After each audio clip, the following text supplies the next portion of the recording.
जहां से कार्यक्रम के शुरू होला ओजे से रतन भैया को प्यारा सा ट्यून दिखाओ, गिरधर कृष्ण मुरारी के बजाओ, रमंगिया भैया मिजाज में आओ। हेलो ना ना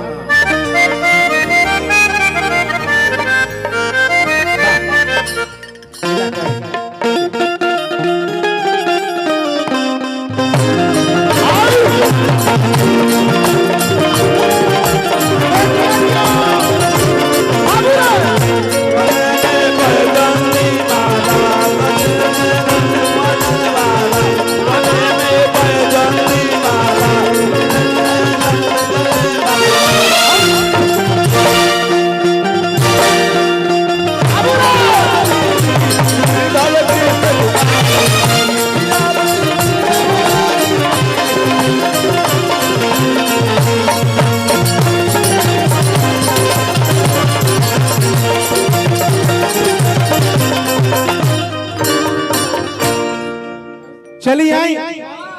सबसे पहले हम भोजपुरी गायक एस.के.डी. राज, जितना भी लोग भैया चाचा दोस्त मित्र साथी साथ तमाम कलाकार लोग देखता मंच के माध्यम से सब लोग ये से गोर छोड़ गोर लगत है यानी को हल्ला का तालीम का आशीर्वाद देना। भक्त माई के दरबार में कोई लोग कहता है माई,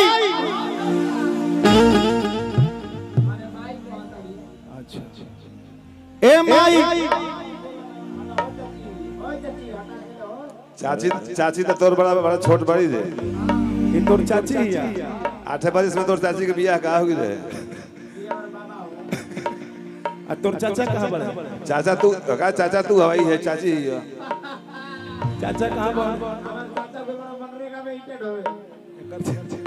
अच्छा चाची को ये भाषा भक्त माई के दरबार में कोई कहता का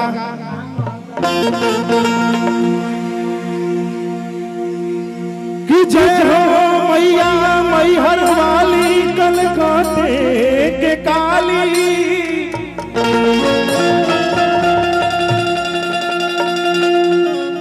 कि रखी लाज भक्त जनों के, जय हो मैया से हर तक किस्मत के अभागा बनी,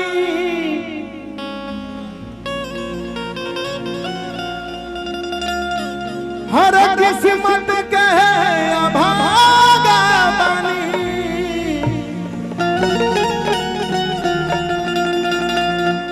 कि किस्मत के अभागा बनी, की दुख के टूटल पहाड़ बा,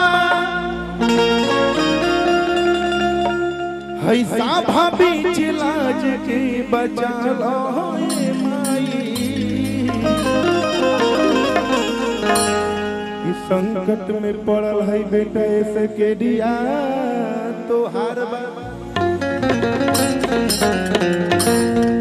लेकिन लड़का कोना भाव में कहता रे बाबू रे,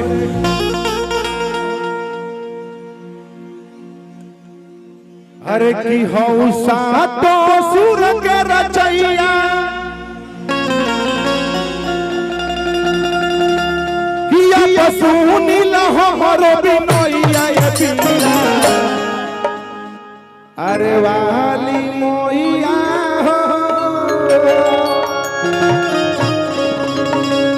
ए बीड़ा वाले मोइया।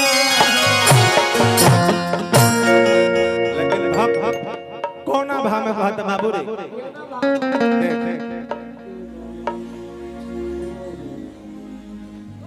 अब कि हौसा तो सुर के किया बसुनी लहरो बिनैया ये पिया, गलती हो रहा है, किया बसुनी लहरो बिनैया ये पिया। ठीक बा ना?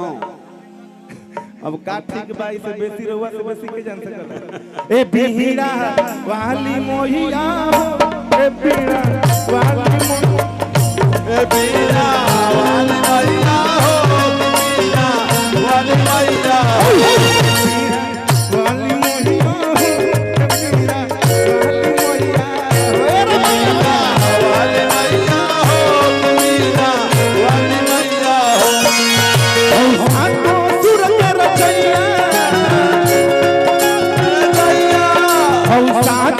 सुर के रचैया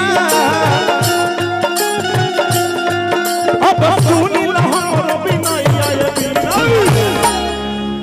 प्रेम से बोल सच्चे दरबार की जय कि ए बीड़ा वाली मोहिया ए बीड़ा